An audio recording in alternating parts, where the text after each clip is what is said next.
Right, so we shall start now. Good afternoon, everyone. This is Rancho Arcilia, your host, and this episode is brought to you by the Intramuros Administration.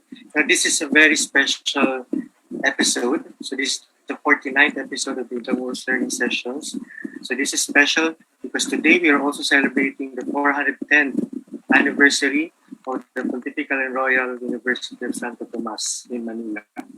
Now, our webinar for today will talk about the timeless legacies of the University of Santo Tomas.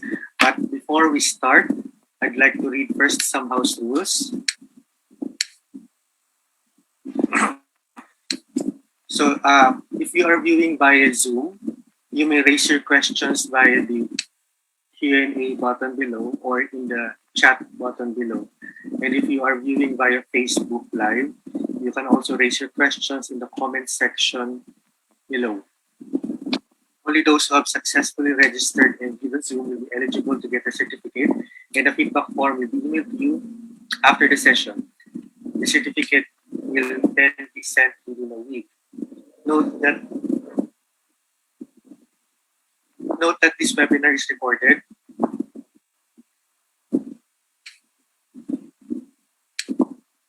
And shall be made permanently available in IA's social media channels. Right. So for the speaker of today, I give you Dr. Eloisa de Castro. So Maria Eloisa G. Parco de Castro, PhD, is an associate professor of history at the University of Santo Tomas, where she earned her BA, MA, as well as doctorate degrees. She was a contributing author to La Naval, Triumph of People's Faith, which was awarded as the best book in history in 2008 by the National Book Development Authority. Dr. De Castro edited A History of the University of Santo Tomas, 4 Centuries of Higher Education, which was chosen as best book in social sciences during the Gintong Aklat Awards in 2014. She also edited the second edition of national artist Carlos Quirino's Old Manila, and in 2019, Dr. De Castro was given a research award by the National Commission for Culture and the Arts for her study on Philippine secondary education in the Spanish colonial period, which is being prepared for publication. Right, so without further ado, I now give you Dr. Eloisa de Castro. Ma'am?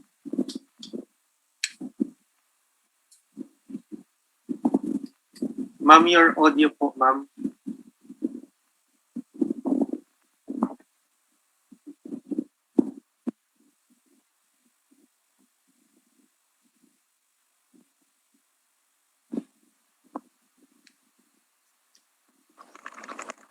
About now, can you hear me?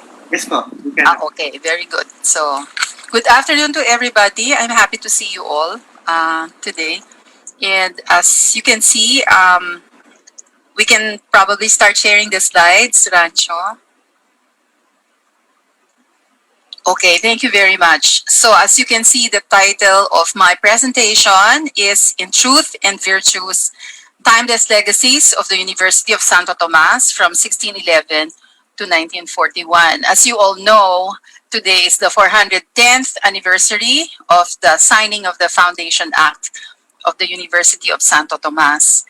And I was requested to talk about her legacy or legacies, and especially the portion of USC's history in Intramuros. So that would be roughly from 1611 to 1941, which would be a total of 330 years. But don't worry, I'm not going to talk about all of them, but give you highlights of the history. So some of them would be known to you, others would be not so known to you, but all of them would, I hope, be definitely enlighten you towards the timeless legacies of the University of Santo Tomas. Next slide, please. So we'll begin with the founder, the so-called founder of the University of Santo Tomas, the first Archbishop of Nueva Segovia, Father Miguel de Benevidez OP, and the third nominated Archbishop of Manila. He is recognized as the first inventor and author of the whole idea of founding a colegio which eventually became the University of Santo Tomas. Next slide, please. This is a painting that shows Archbishop Benevidez seated and writing his last will on July 4, 1605, which is about 2 days before he passed away.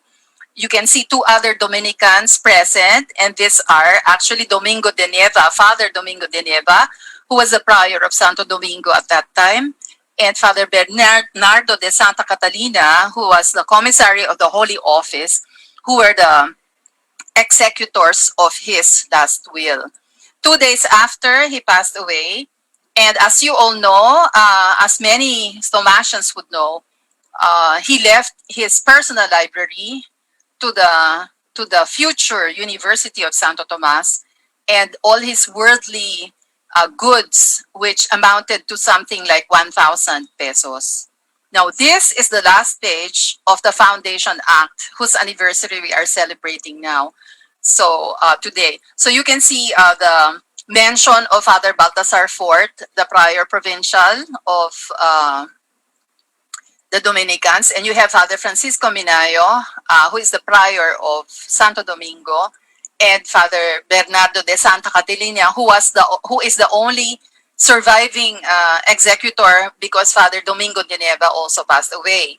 And then below you can see the flourishes, the signatures, which effectively bequeaths to the future Colegio de Santo Tomas the 1,000 pesos plus the personal library, which will become part of what we call today as the UST library. Next slide, please. So here we can see on the lower left-hand portion in the square box on the left, the name would be Juliana Gutierrez, who is a woman who was the first to sell her lot to the Dominicans. So that's the beginning of the series of properties which will eventually form the entire block, which will become the University of Santo Tomas. These lots were not acquired in 1 year, but acquired over a long period of time. So you have another lot below that to the south by Gaspar, and you have this lot. These two lots were the first to be acquired, and then all the others around it would eventually be acquired, so that by 1690, this illustration is given to us by Father Peguero, the historian at that time of the Dominicans.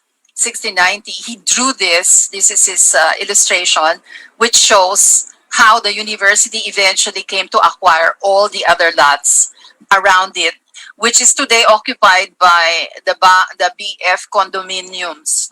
This is the original location of Santo Tomas. Next slide, please. So the UST legacy, I divided it into two. The first would be the material or tangible heritage. And so most of this, I think, would be known to Thomasians. I will explain each one briefly. And there is also the second portion, which would be about the intangible heritage. Next slide, please. So we have, this is a photograph of a sampling of the collection of the Antonio Vivencio del Rosario Heritage section of the UST Miguel de Benevidez Library. The library, as you can see, started in 1605. And some of these tomes that you can see in the photograph were donated also by many different people. And through the years, they began to form the very huge collection, which is now the UST library. Next slide, please.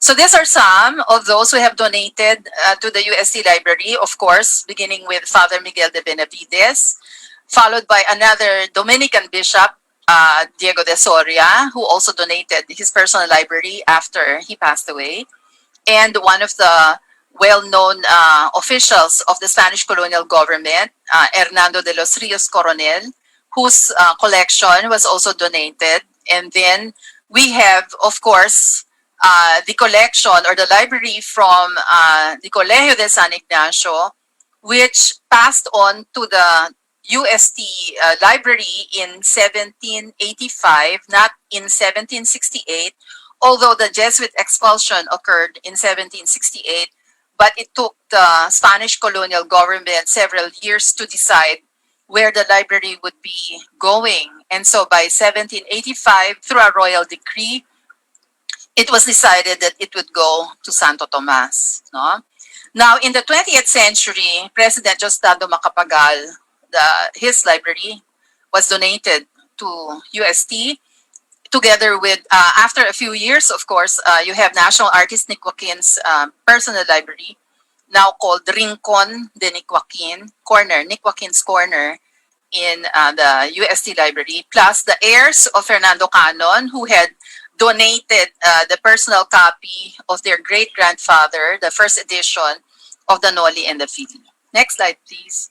So one of the most important books in the UST library is this famous and very rare book, the 1543 De Revolutionibus Orbium Celestium of Nicholas Copernicus.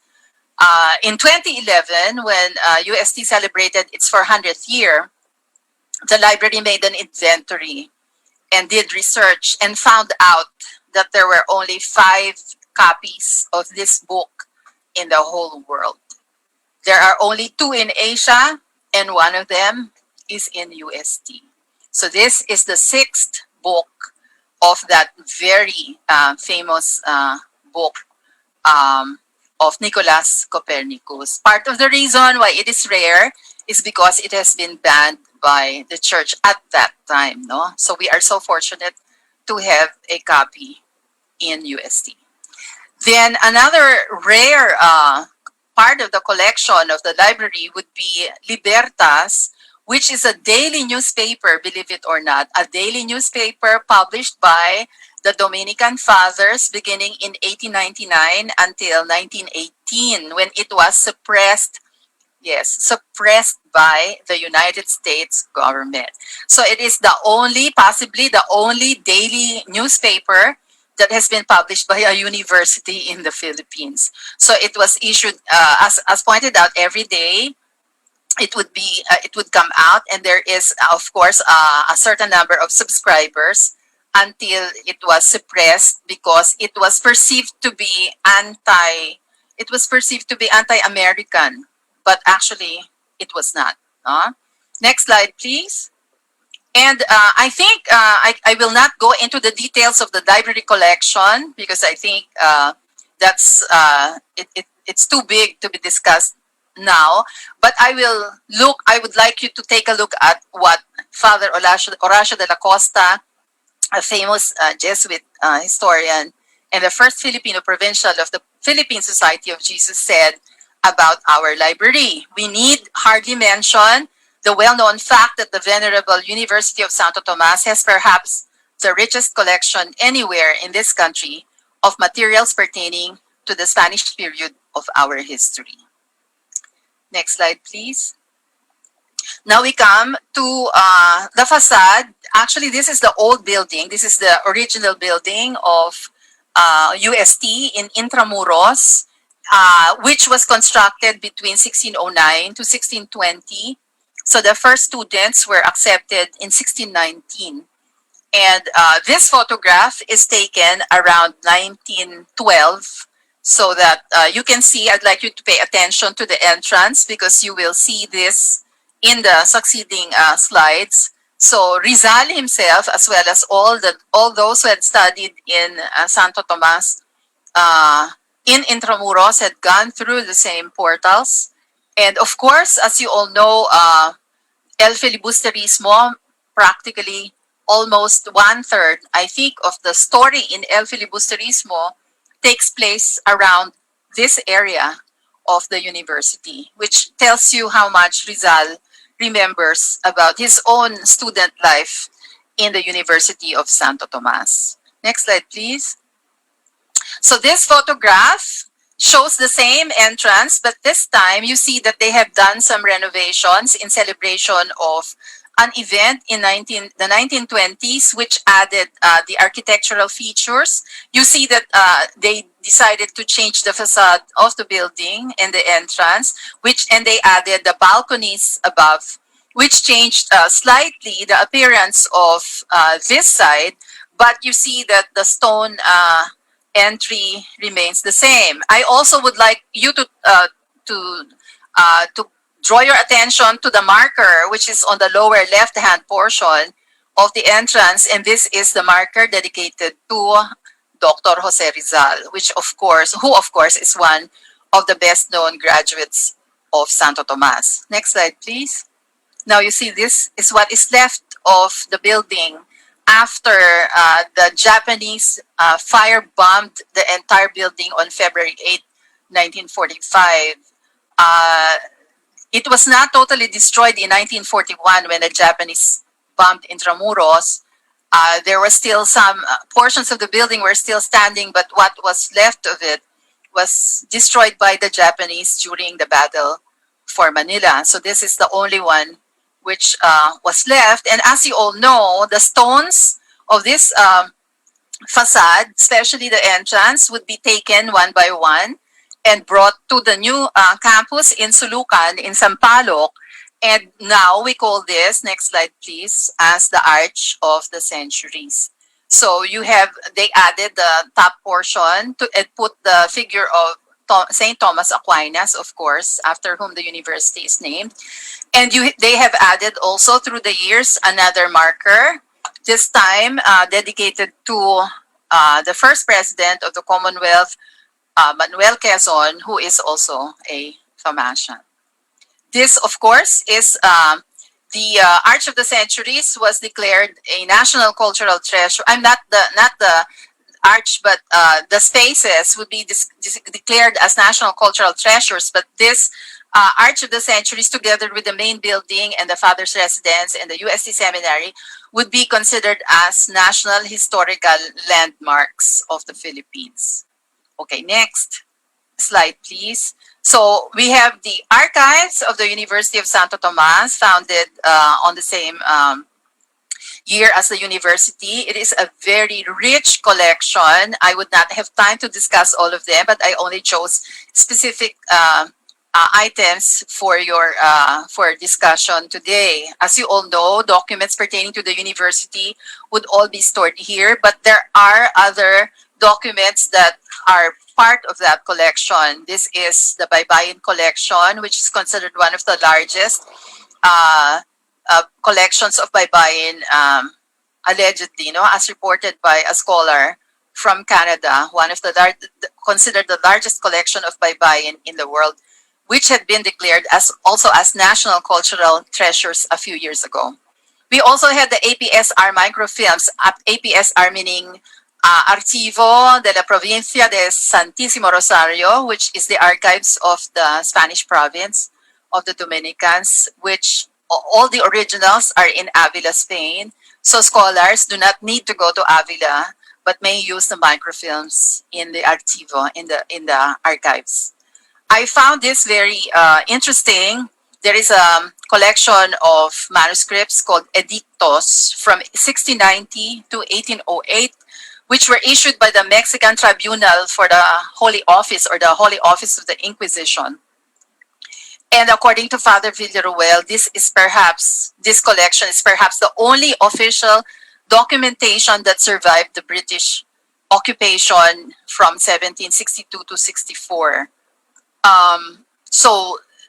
This remains to be studied, and of course will be valuable in trying to put together some kind of a history of the Commissary of the Holy Office in the Philippines.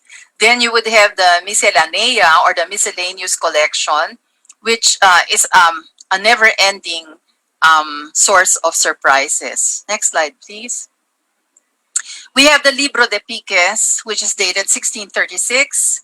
This is a very important book for all Thomasians, at least until the end of the Spanish colonial period, because the graduates of the licentiate degrees, the masters and the doctorate, would have to use this in order to be assigned the topics that they would have to defend for the oral examination as a requirement for graduation.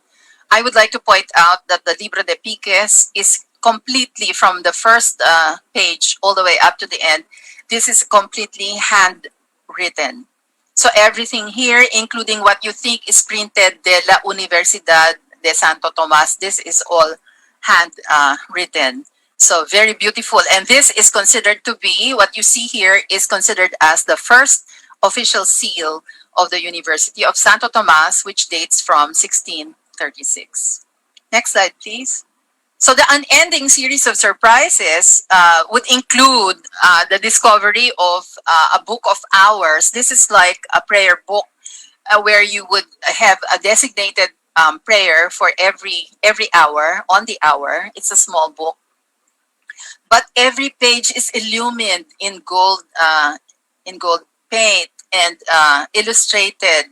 And it seems that the history of these types of books would be that they are owned mostly by people, by the highborn, by royalty, by queens, by kings, by princes. And so we do not know how this book ended up in the archives, but an article came out of this, which was collaborated by Dr. John Crossley and the archivist Regalado Trota Jose, published in Filipiniana Sacra. And then another interesting part of the archives would be the Diccionario Español Chino, which was found, which is there, but which was studied by Taiwanese, Chinese scholars, and in 2017, which excited them no end. That was the report of Professor Jose, because they thought that this is the oldest dictionary, Spanish-Chinese dictionary ever found extant, no, as pointed out. So the Academia Sinica of Taiwan has issued a reprinted version of this. Next slide, please. This is a page from the said diccionario, which has been which is of course completely transcribed and then reprinted by the Academia Sinica. Next slide, please. Okay, this is another diccionario, which is this time it is Spanish Japanese, and this dates from around 1630, during the time when the Dominicans were very actively evangelizing in Japan. So this is another very important dictionary, which probably is awaiting study or investigation by scholars. Next slide, please. This is the first page of the Libro Nuevo, which would be the list of the colegiales or the internos, the people, the students who are living inside Santo Tomas, no? Starting from 1759, as you can see, Mayo de 1659, no? May of 1759, all the way up to 1885. This is important because the names of the first natives, the names of the first Filipinos, we call ourselves Filipinos now, but at that time, natives, the names of the first natives who would become students or internos in Santo Tomas are here. So I thought that this would be very interesting for everybody to know. Next slide, please. Now, this one is actually a program, a literary program, Certamen Literario. This is a program which would be presented by the students of Father Salvador Losent. That's an S, no, Losent. The professor of Latin and Spanish at that time. This is 1775. But before 1775, when Father Losent came to UST from 1770 to 1772, he gathered the samples of his students' poems. No? So again, Father Villaruel tells us that this collection might be the earliest extant samples of poems by natives, by Filipinos. So they are in Latin and they are also in Spanish, no? And the larger number of the students in the colegio at that time were actually externos. They are not living inside the university but living outside, so externs. So since majority of the externs were natives, then according to Father Villaruel, this would mean that the larger number of the authors would actually be natives. So that's interesting for the literary history of the Philippines. Next slide, please. Now, this one is a page which lists down the names of the student militia. I think there's a very popular story that has gone around saying that UST has put up companies of student militia, the student militia, to fight the British in 1762, but that's not quite accurate. This student militia was put up in 1785. I'm sorry, 1780, no, because of the War of Independence between the United States, what is going to become the United States of America, and England, and because Spain sided with the United States and France, Britain, there's a possibility that England might attack the Philippines. So, in preparation for that, the university volunteered to put up 4 companies of student militia composed of students. Some of them became secular members of the secular clergy, became priests.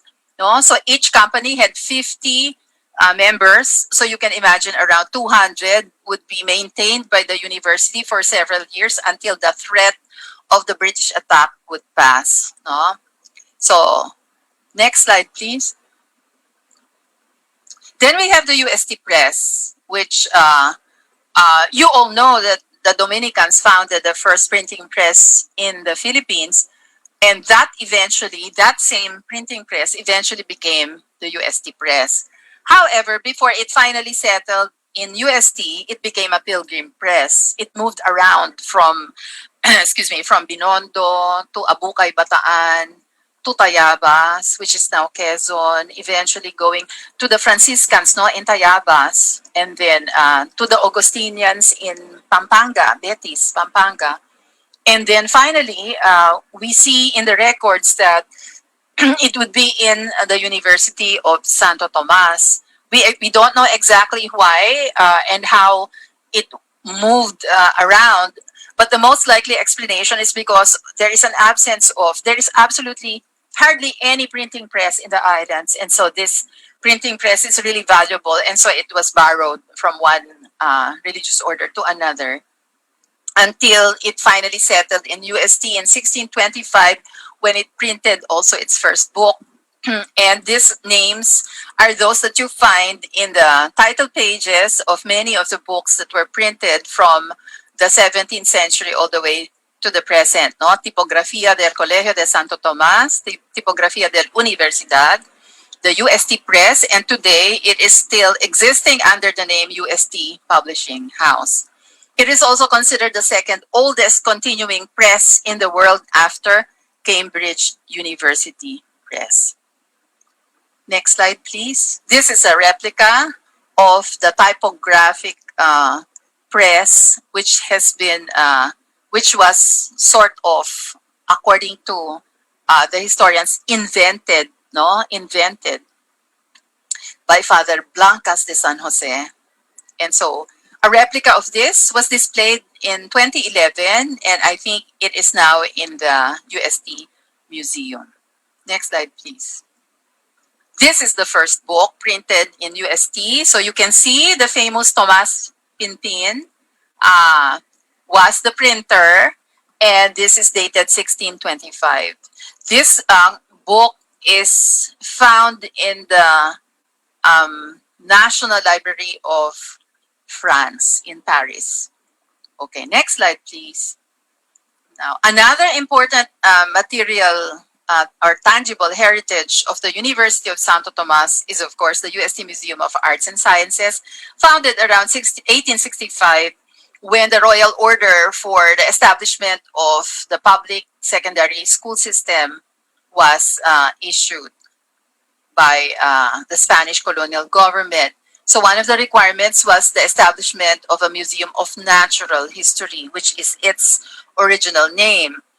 The collections were expanded through specimens from different Dominican missions, from Vietnam, from Japan, from Taiwan, and from other parts. And it is considered today as the oldest existing university museum in the Philippines, even antedating the National Museum of the Philippines. This is a photograph of the old collection in Intramuros before it was moved around 1935, providentially saving it from destruction because in 1935 there was already a new building in the Sampaloc campus, or what is called the Sulucan campus, which today we call the UST main building. So the rector at that time, I believe it's Father Silvestre Sancho, ordered the transfer of the UST Museum, which of course saved it. Not just the museum, the library, the archives, all of these were transferred to the main building. So when Intramuros was bombed by the Japanese in 1941, practically almost all the libraries were lost except the UST library and the archives. So this is why the transfer was providential. Next slide, please. Now we have the 1891 Benevidez Statue, which is found today in front of the UST main building in Sampaloc. But originally, this is in Plaza Santo Tomas, which separates the Colegio de Santa Rosa from the University of Santo Tomas. No? Now, the project was conceived by the rector at that time, Father Joaquin Fonseca, in 1878, but it was suspended because he had to return to Spain, and it was not the fundraising. It was originally thought to be to cost about 30,000 pesos, which is a very huge amount of money. So the students were requested to donate. No, there is a fund raising activity, which according to Father Villaruel was not very popular, and it only raised around 4,000 pesos. But he says that since this is the same time that Rizal was a student in Santo Tomas, it may also be possible that Rizal may have contributed to the fundraising. Now, the project was revived in 1888 by another UST rector, Father Gregorio Echevarria. So finally, it was cast in Paris. It's made of bronze and made by the company Tony Noel. It cost a total of 9,750 pesos and arrived in Manila in 1891 to be installed in time for the opening of that same year, no, the school year of that same year, 1891. It is one of the few surviving representations of the original Santo Tomas. It survived the battle for Manila, and of course brought to the UST campus and installed and blessed with a great ceremony. You can see some of the photographs and the program. And then it was blessed in 30 November 1946. So this is the original location. You can see the Gothic Santo Domingo, and which is now occupied supposedly by the BPI. And this is the Colegio de Santa Rosa. The statue faces the building, the original building of Santo Tomas. Next slide, please. Now we come to the non-material or the intangible heritage. I got these definitions in order to help us along because some people may not fully understand what intangible heritage is. Heritage may be defined or described as something passed down through generations, But intangible actually refers to all those things that you cannot touch, all immaterial elements considered by a given community as intrinsic to its identity, as well as its uniqueness and distinctiveness in comparison with other human groups. Now, knowing this, we can proceed to the next slide, which would be the first. Some examples of this intangible heritage would be social practices, ritual ceremonies, festive events, performing arts, songs, folklore, values, traditions, identities, and of course, historical memory. I highlighted in gold, as a deliberate choice, in gold, ceremony, songs, values, and historical memory, because these are the things which I will be describing. Next slide, please. So for ceremony, every student um, who would be who would who would be aspiring to graduate needs to go through what is called the Noche Triste, or the sad night, or the frightful night, as it is sometimes translated. And this would mean an oral examination, especially for the licentiates and the doctorates. You would have these two silver jars, which will be the containers for the wooden chips, no, round chips. You can see three of them and two more on the right, three on the left, two on the right. And these tiles or wooden chips would have letters: letter A for aprobado, letter S for sobresaliente, excellent, and letter R for reprobado, which means failed. No, so these chips will be put into the jars and eventually counted to find out whether a student has passed or a student has failed. And then you see the hourglass. Of course, this hourglass is the time limit that a student would have in answering or explaining the topics given to him. The silver tray on the right contains the writing instruments used by the members of the panel. Today, parts of this ceremony live on. They are still with us. I remember all the master's degree candidates who would be defending would have this box. It's not a jar anymore, it's a wooden box. And now, instead of the wooden tiles, they are given balls. Every panelist would put a certain number of balls, which would be counted, and then later on equated or determined whether you have enough to be able to graduate and pass and acquire your degree. No? So to a certain extent, this lives on in the every time that there is a defense, an oral examination in the graduate school.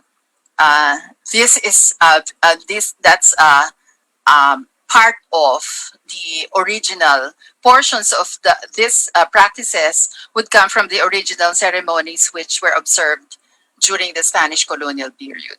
Next one, please. This is a silver bell. You can see the year, 1684.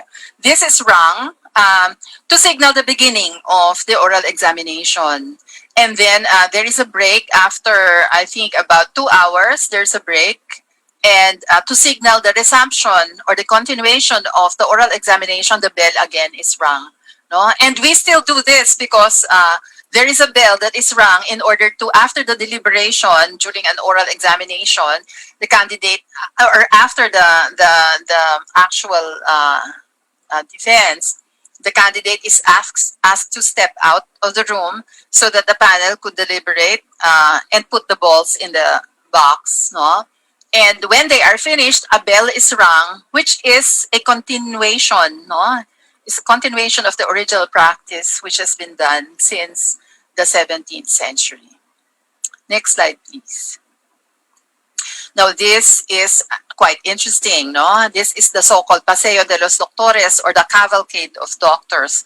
This is actually an illustration that is found in a 1929 history book in Spanish of the history of the University of Santo Tomas. But as pointed out by Rancho earlier, the people are dressed in the style of the 17th century. You can see them. And this cavalcade of doctors would mean that this is led by the rector, who is astride the horse, riding the horse. The faculty would also be riding horses. No, I was saying that I'm glad that we don't have to do that anymore, because I don't think I can ride a horse today. But this is the way that a candidate would be brought to Santo Domingo, or brought to Santo Tomas. No, so he would be escorted by faculty members, and the entire procession would go around Intramuros announcing that he is a candidate for a licentiate, candidate for a doctorate degree.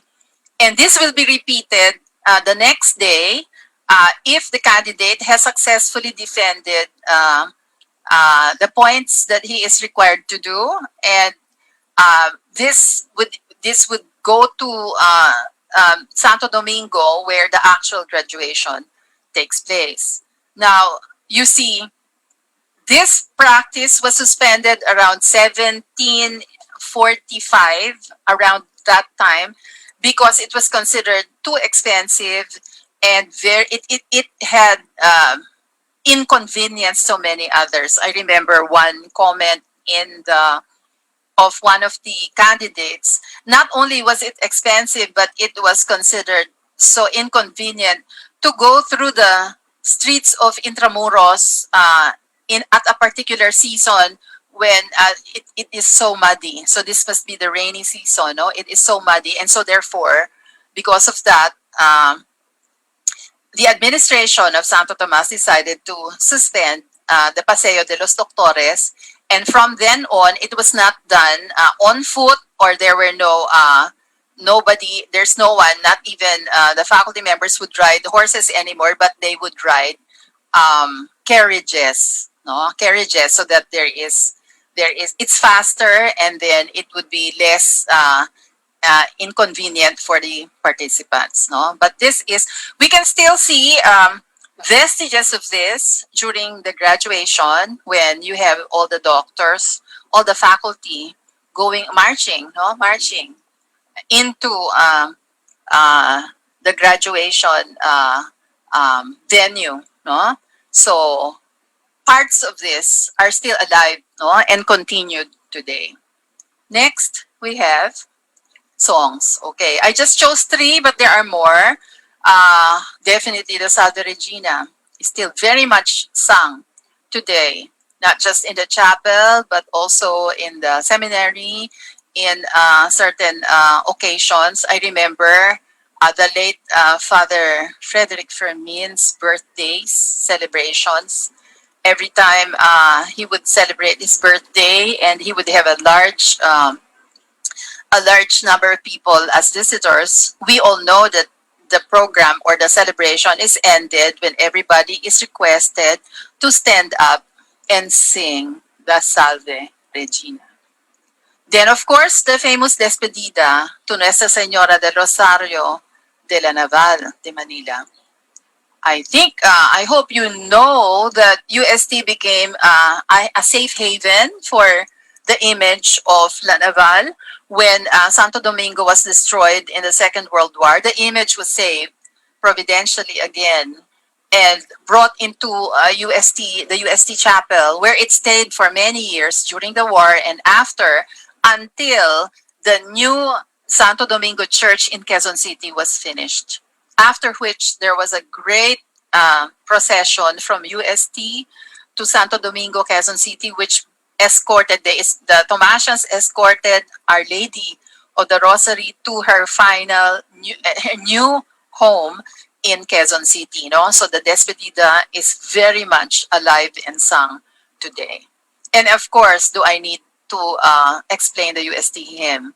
No, part of the title of my presentation, In Truth and in Virtues, is taken from one of the lines of the UST hymn. Next slide, please. Now, we come to the values, also called the virtues of cardinal virtues by St. Thomas Aquinas. I found several instances in the history of the university where Dominicans and lay people had manifested extraordinary demonstrations of fortitude, also called sometimes as courage by some people.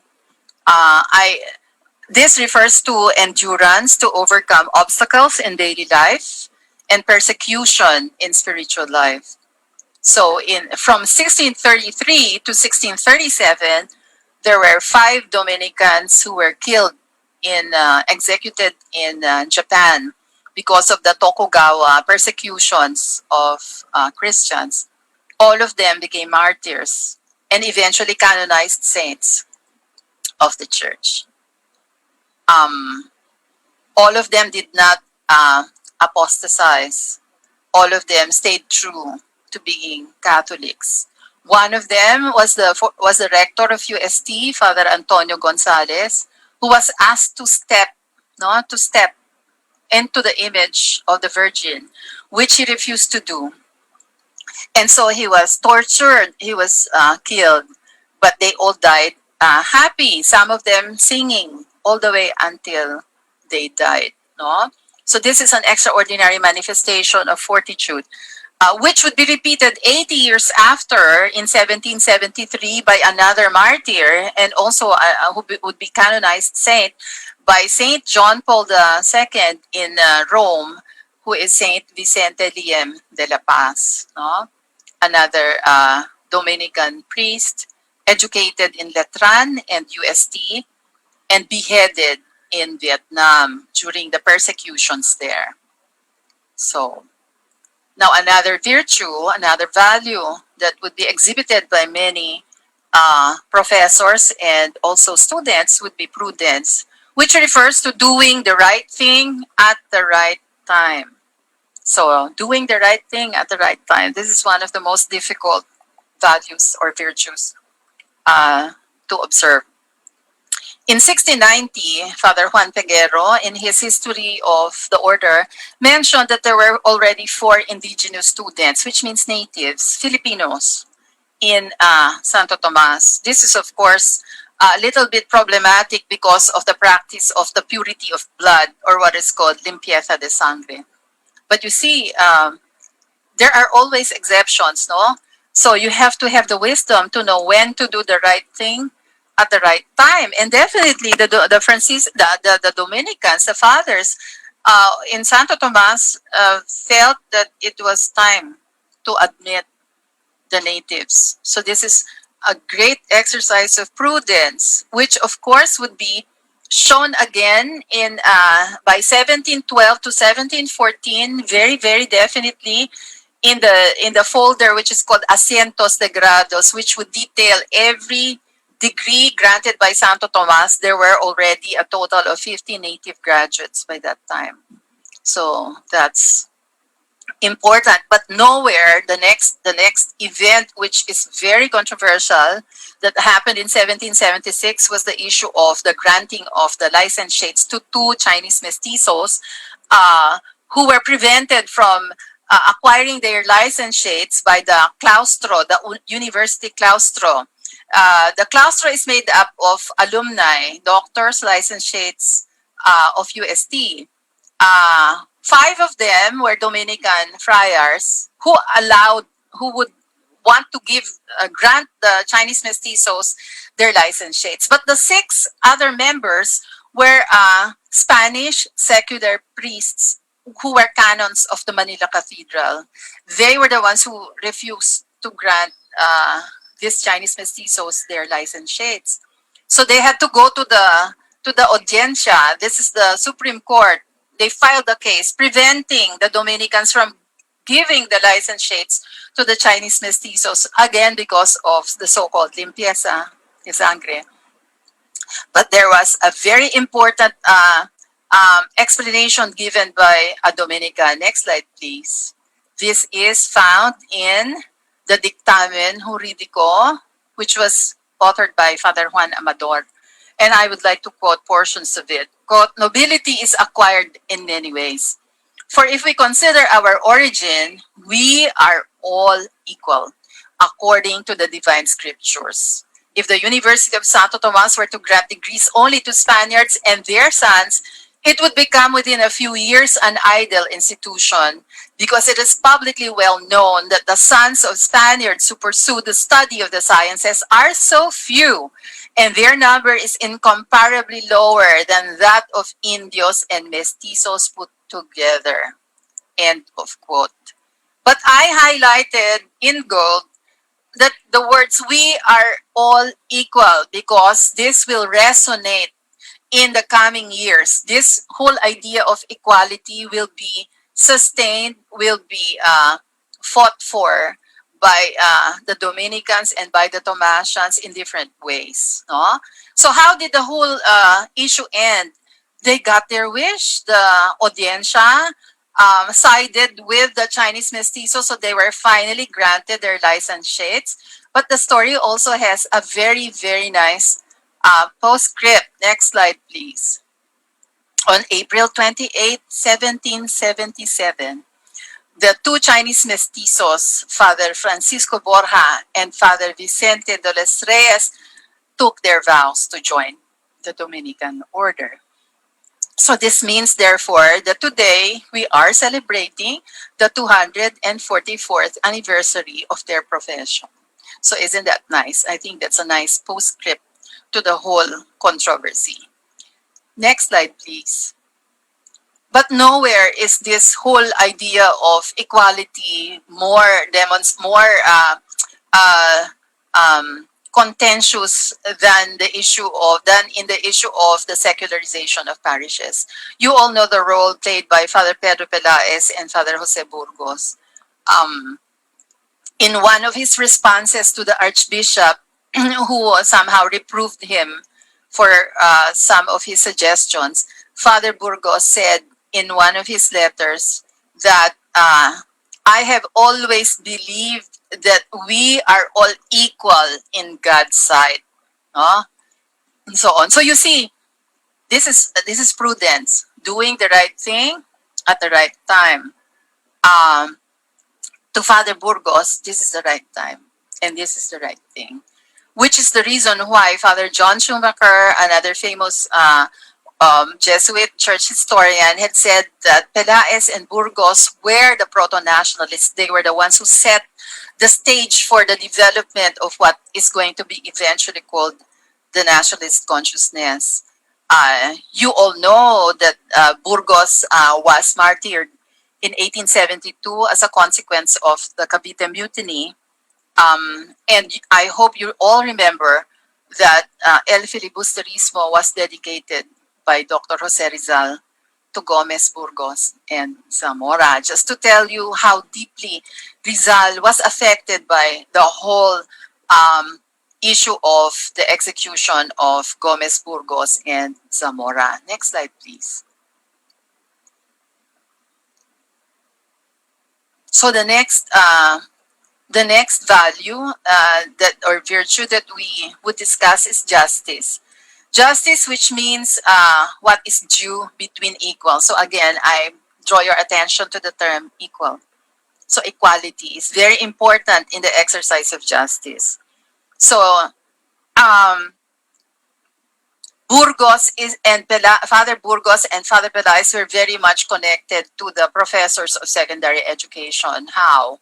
Because they were inspectors of secondary education. So they came to know many of these professors of secondary education because some of them were actually Father Burgos's contemporaries in Santo Tomas. Amongst them, Hipolito Magsalin, Father Mariano Sevilla, Benedicto de Luna, Quintin Saldivea, and Jose Flores.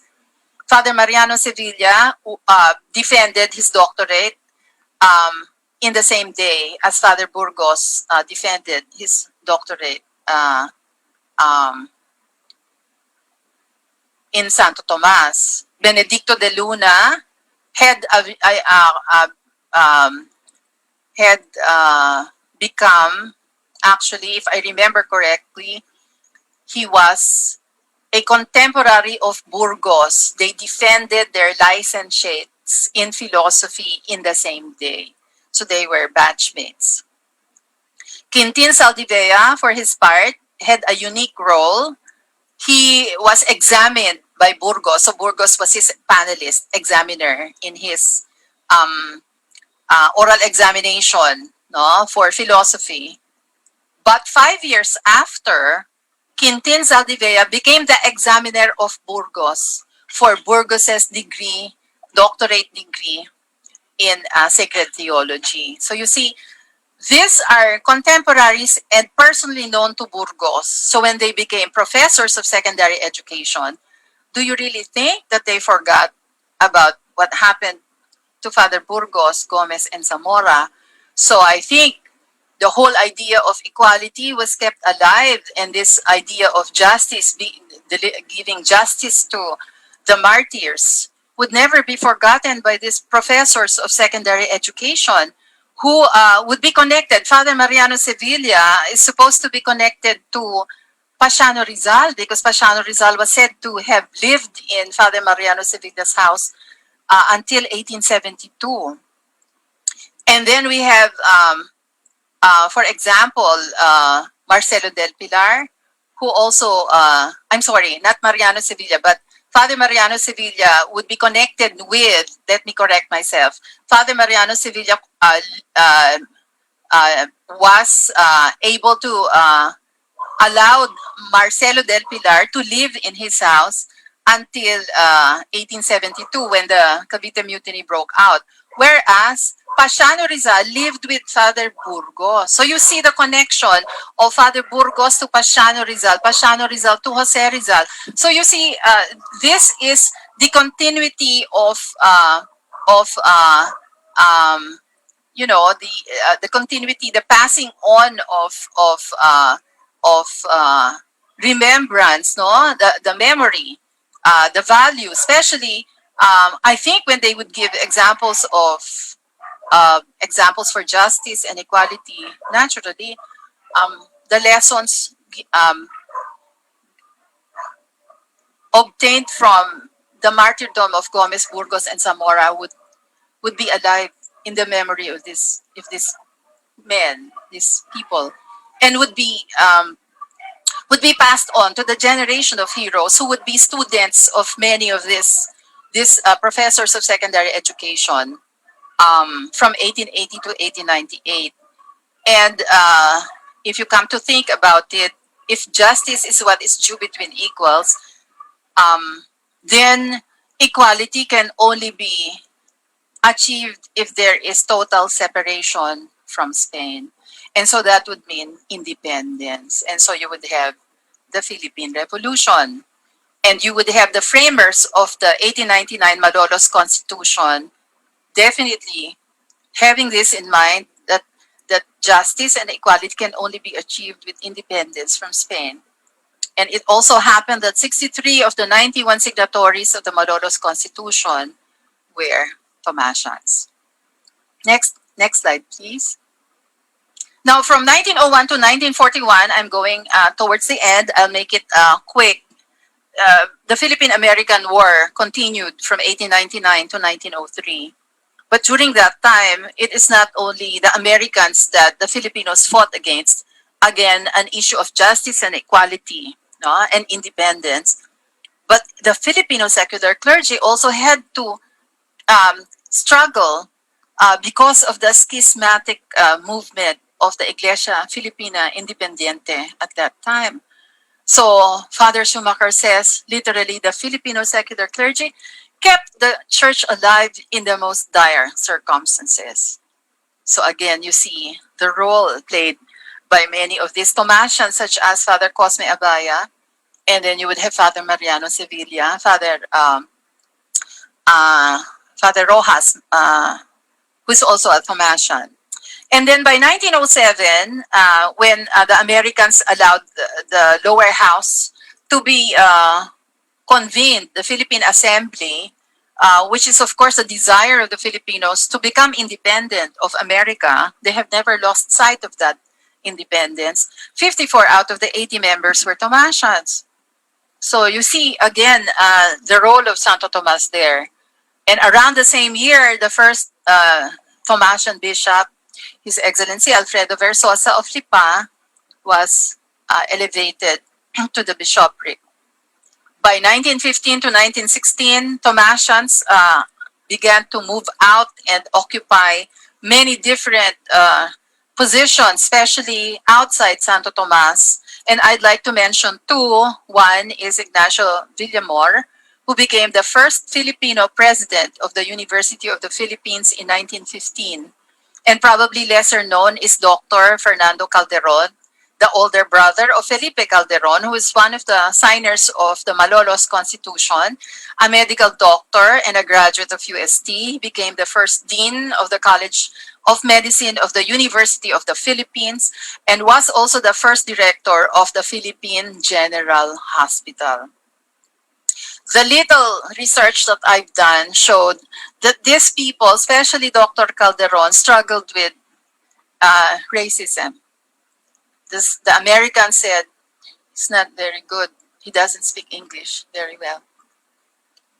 But he became director, the first Filipino director, and he was able to manage the PGH very well and also get the sympathies and got the nurses to cooperate, because from the little that I've seen, the Filipino nurses wanted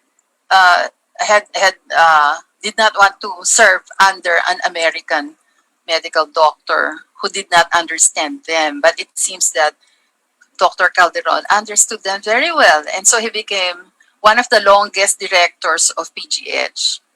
So we continue. We see the continuation of the service to the Church of Thomasians when the second bishop, who is a Thomasian, was appointed in 1917.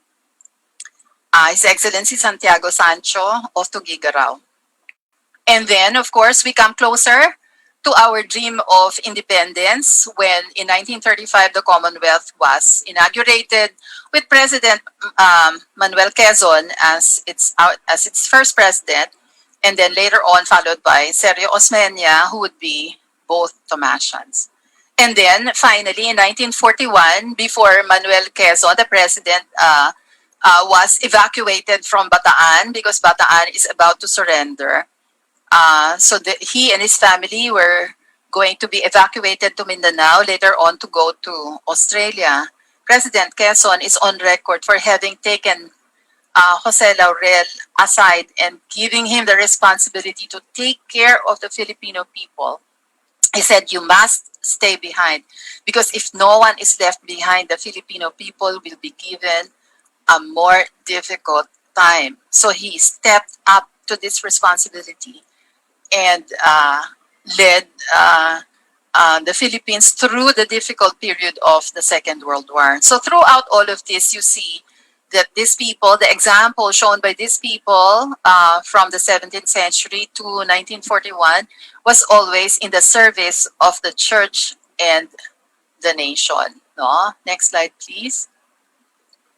So for the church and the nation, and I think the metaphor of General Douglas MacArthur in 1945 is very appropriate when he said the University of Santo Tomas is the lighthouse of Christian culture in the Far East. Lighthouse, a tower of light that is a beacon. So I think it's the perfect metaphor for the University of Santo Tomas. Now, for intangible evidence, for intangible cultural heritage to be kept alive, there are two things that must be done. First, the intangible heritage must remain relevant to its community. I have no doubt at all that the virtues of prudence, fortitude, and justice remain alive in the UST community. So I think the relevance is beyond question.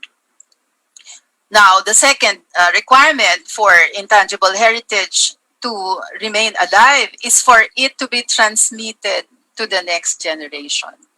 I hope that this presentation, the Timeless Legacies in Truth and in Virtues of the University of Santo Tomas, would be precisely that it would be transmitted to you who are present here today, because in truth, it is not only for Thomasians, it is for the Catholic Church, it is for the Filipino nation, and it is for the world. Next slide, please. These are my sources, and that's the end of my presentation. Thank you very much.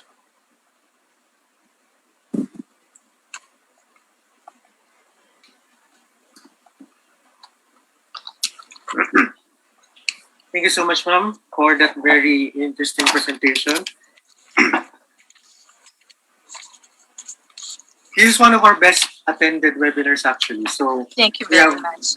we have almost around 300 attendees from both Zoom and Facebook Live.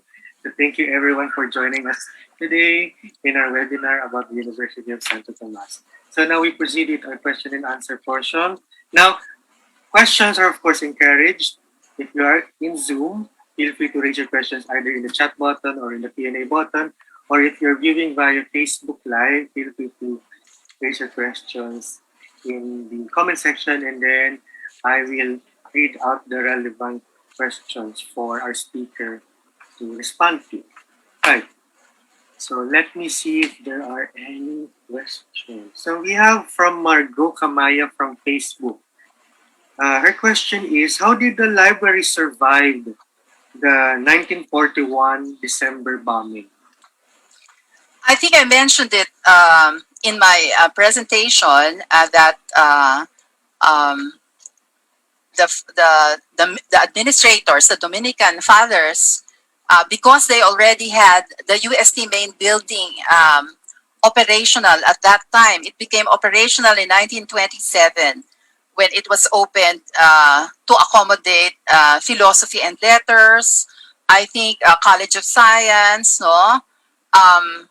There was enough space in that new building, and the rector and the administrators thought that since they are running out of space, it was becoming too tight in Intramuros. The building is not big enough to accommodate the students, the library, no, which is increasing every year.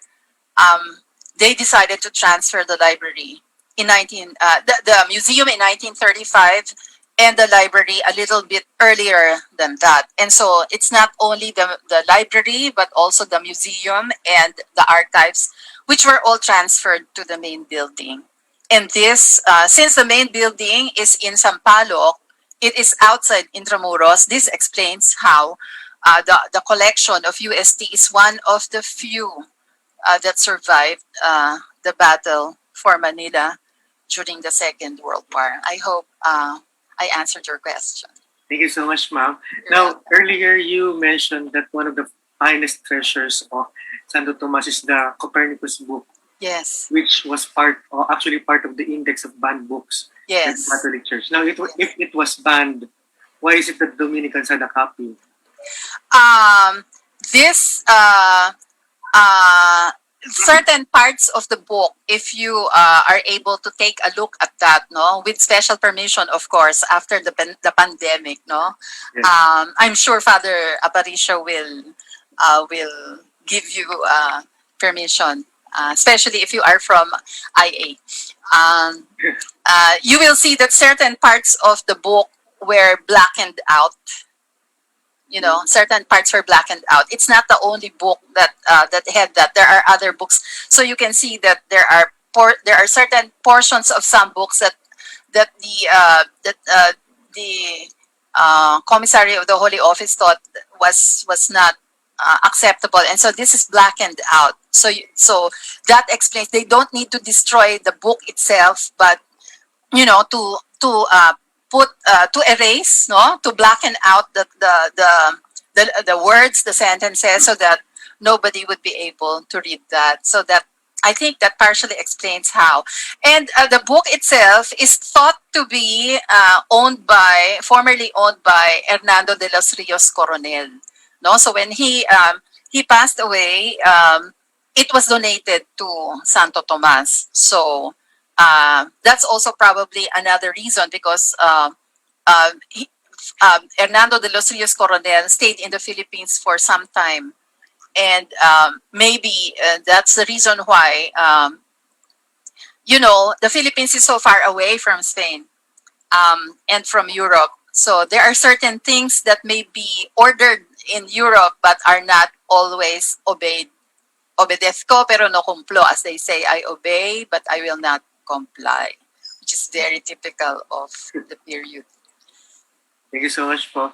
Now we have from Richard Tuason Sanchez Bautista. So, is there a record in the library or in the archives that made mention of how a Dominican architectural design must be executed? As an architect, I noticed that most Dominican buildings or churches has what I call a crowning glory or a tiara. I hope I'm pronouncing this like tiara facade. Should there be any? What could be the reason? And he adds, is there a connection behind? Is there a theology behind the architecture of the Dominicans? I am not an architect, so I don't know the answer to your question. And I am not familiar with the collection of the archives that would pertain specifically to architecture. But I do know that the Antonio Vivencio del Rosario Heritage Library would have specific volumes that deal with architecture. I know that from the catalog. I've seen some of them, but I've never really looked at them. So maybe this is a good opportunity for you, Richard, to probably do research. This is from Arthur Franz Tenorio from the UST Graduate School. Good afternoon, Dr. De Castro. Good afternoon. Dominican historian and saint maker, Reverend Father Dr. Fidel Villaruel wrote a comprehensive 2-volume book on UST titled The History of University of Santo Tomas. At the end of the book, he said that there should be a 3rd volume, but due to his health, we're still alive by then, he was not able to finish it. He was wishing that someone would finish writing the book. Does the UST Department of History or someone, or perhaps you, ma'am, is there any plans of publishing this 3rd and final volume? There is no 3rd volume yet. What I think Father Villaruel meant was he wishes he would like others to continue because he stopped in the after the war. He stopped in 1945. No? So from 1945 all the way up to the present, this is not included in his 2 volumes. No? So I think that's what he meant, that the 3rd volume should start where he left off. And he is expressing a wish that others might want to continue that, no? I don't know I am not the department chair, but you can certainly ask Dr. Resos if the department would have any plans to continue or assign or make this a project to write the remaining portions of the history of Santo Tomas. As for myself, I don't think I can undertake this project alone. I would be glad to be part of it, but I don't think it can be done by one person. As I've been explaining to Rancho earlier, you need to know Latin, you need to know Spanish, not just know, but know it very well, not just in reading, but also to be able to translate certain parts accurately. No? But of course, I'm open to that, but maybe you can direct the question to Dr. Resos, who would be the chair and would be in the best position to make a decision regarding that. But I would be happy to be part of it. Thank you so much for that, ma'am. Now, for this question, I'm risking a very long answer, but I'm anyway. So, Rizal was the foremost alumnus of the University of Santo Tomas. Now, very briefly, how would you describe the factual relationship between Rizal and the university, despite the numerous myths surrounding such relationship? Okay, thank you very much. I'm glad you used the term myths because that's what they are. Because many of these stories about UST and Rizal are not true. For more elaboration, I would direct you to another monograph of Father Fidel Villaruel, which is entitled Jose Rizal and the University of Santo Tomas. And I think you have the copy right there. Thank you very much, Rancho. So this book was published in 1984. It's just been reprinted a few years ago, so you can still buy the copy where Father Fidel shows that there is no truth to all the stories that says that Rizal was unhappy at UST. No? So this was popularized by textbook writers. I will not mention names. No, you can read them and make the conclusion and make the connection. But one of them is Wenceslao Emilio Retana. I mention his name because that's the beginning, no? But the other textbook writers are Filipino, so I will not mention their names, and I will let you peruse through the different textbooks so you can see that where they picked up this idea from Retana and perpetuated this so that it became like a grand narrative of some kind that says that Rizal was unhappy at UST. But no, he was not. There is no record that says that Rizal, I am not happy with my grades in UST. Absolutamente. There is nothing like that. That's the most that I will say. And for the rest, in the interest of time, maybe you should get a copy of Father Villaruel's Jose Rizal and the University of Santo Tomas, where he deals with this question minutely, very detailed, with evidence, not just taken or imagined, but based on available evidence or documents. So it's a very scientific work. Thank you so much for that. We have a question from Arthur Tenorio. Now, regarding the foundation of the library, where does it trace its origin? From the Foundation Act of 1611 or from the will of Archbishop Benevidez of 1605? From the will, the last will of Archbishop Benevidez, because that's where you see the mention of all his personal library, his books would definitely go to the planned colegio um, of Santo Tomas, Colegio de Santo Tomas, no? Or Colegio de Nuestra Señora del Rosario, which is the original name, Colegio de Nuestra Señora del Rosario. By 1623, the records are consistent that the name had been changed to Colegio de Santo Tomas without Nuestra Señora del Rosario anymore. And so this now becomes the basis eventually. When the colegio was elevated in 1645 to the rank of a universitas or university, it would become the University of Santo Tomas. So 1605, the last will of Archbishop Benevidez. Thank you so much for that, ma'am.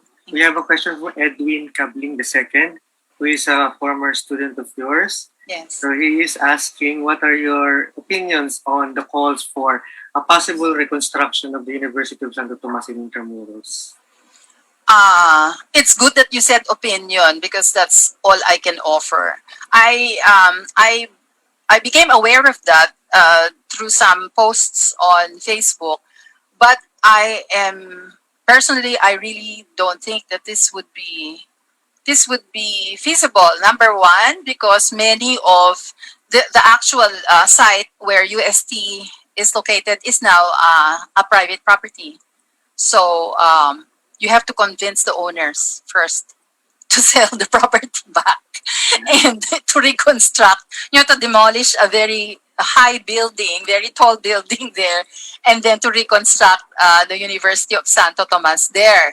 So all of this would be conjecture because these are ideas that are being presented, but you're going to have a lot of, I see a lot of opposition to that because the owners may not see it in the same way that the Tomasians would like to see the revival or the reconstruction of the original UST.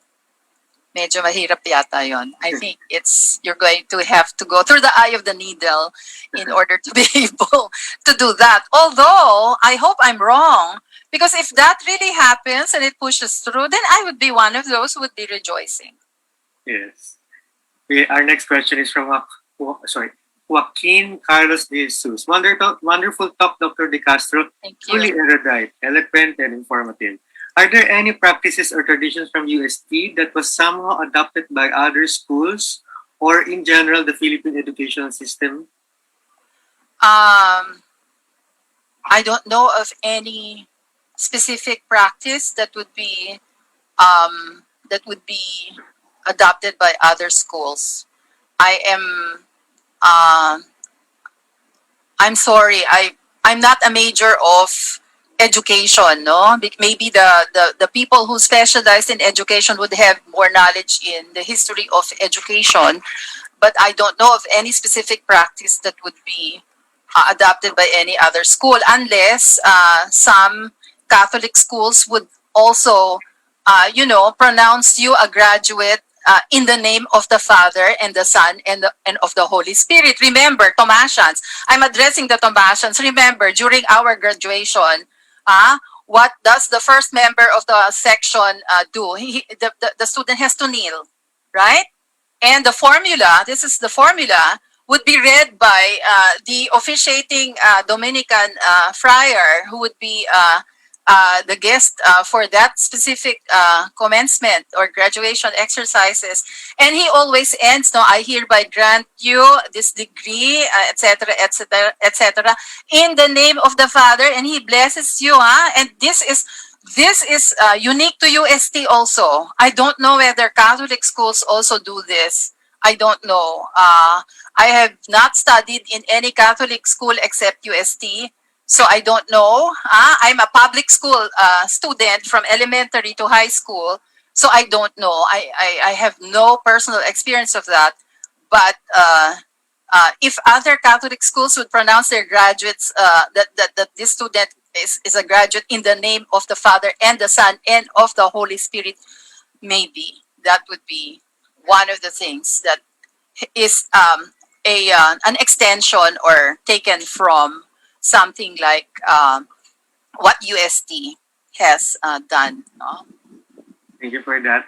Now, one of the titles of UST is pontifical, which Yes. was granted in 1902. O2, yes. Now, why is it that UST has been continuously and constantly been using that title even before 1902, especially in official documents? Yes.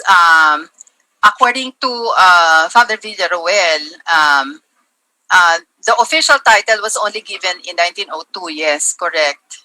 But because it has always upheld Catholic beliefs, Catholic dogma, especially Saint Thomas Aquinas's teachings. No? And of course, you all know that Saint Thomas Aquinas was eventually made the patron saint of all universities and the patron saint of all students. So, students, you should pray to him during your examinations. Um, so, um, it appears in many other different documents, but all of those are not official. So the only time that UST was officially authorized to append or to add the title Catholic is only in 1902. Before that, it was not official. Our next question is very specific. This is from Arjun Clasara. Thank you, Yes. Dr. De Castro, for your presentation. Ma'am, what are the nature of the cases heard in the Inquisition which are recorded in the Edictus collection of the archives of UST?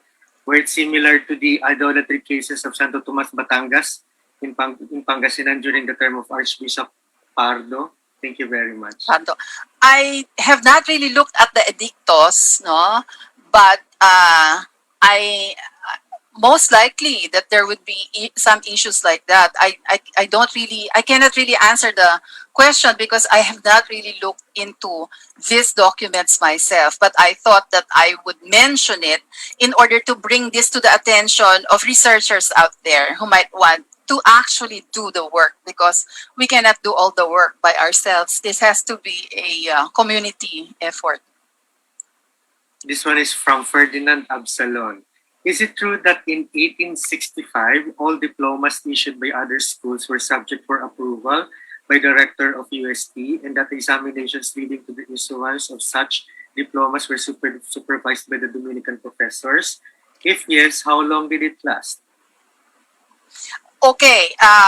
To the first part, is it true that in 1865 all diplomas were issued by the University of Santo Tomas. That's what it was. Why is this so? Because in the Royal Decree of 1865, Royal Decree meaning Queen Isabella II was the one who authorized UST and assigned it to become the rector. Actually, the UST rector becomes the official inspector of all secondary schools in the Philippines, which makes UST the equivalent of the Department of Education from 1865 to 1898. So starting in 1865 all the way up to the end of the Spanish colonial period. So even if Rizal, Dr. Jose Rizal graduated from Ateneo Municipal, we know that, but the rector of Ateneo Municipal has to send copies of his grades every school year, every time, beginning of the school year and at the end of the school year, twice a year. They are required by law to send this to the rector of the University of Santo Tomas. It has to be received by the rector, officially accepted by the Secretary General, and then when the time comes for graduation, the rector of Ateneo Municipal will petition for the graduation of Jose Rizal, for example.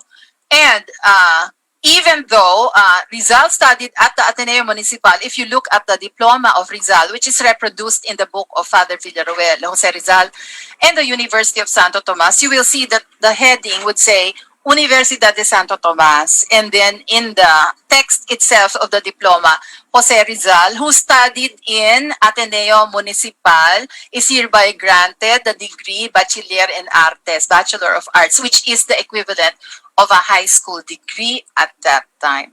I hope I answered your question. Thank you so much, ma'am. We're actually, the audience, we're actually running out of time. So thank you so much for all your questions. We really appreciate your participation. But before we end the Q&A part, last question, ma'am. Just to end the Q&A part of this webinar. Now, for the graduates of UST, what is your message so that they will not lose touch with their Tomasian heritage? My message for the graduates of UST, well, as I said today, the virtues or the values of fortitude, prudence, justice, these are all everlasting virtues that will never that will stand the test of time. For example, prudence, no, doing the right thing at the right time. In this time of pandemic, what should be the right thing that you should do at the right time? Wear your mask, your face shield, wash your hands, physically distance. So that's the thing, right? And then for fortitude, endurance. You have to see through this yourself. You have to have the endurance to not to have the patience to have not to break and be affected by stress and to be defeated, to lose hope. Fortitude is precisely that, and it is very relevant for today. And of course, justice. Justice never goes out of style, never becomes irrelevant. No, the community pantries should be supported. And there should be no red tagging. So that's my message for everybody. If you live these virtues, then you are going to be fine. You're going to be fine. Thank you so much, ma'am. Thank you also. And then just to close this webinar, dear audience, we are available in social media. So we are in Facebook, Twitter, Instagram, and YouTube. And for those who are late in this webinar, or for those who forgot to attend, or you missed, if you missed this episode, do not worry, because this webinar is going to be uploaded in our YouTube channel. Just go to our YouTube, key in Intramuros Administration, and don't forget to hit the subscribe button. And then, of course, I'd also like to promote the Google Arts and Culture page, key in Intramuros Administration as well. Now, ma'am, do you have any final words po? Kung meron po.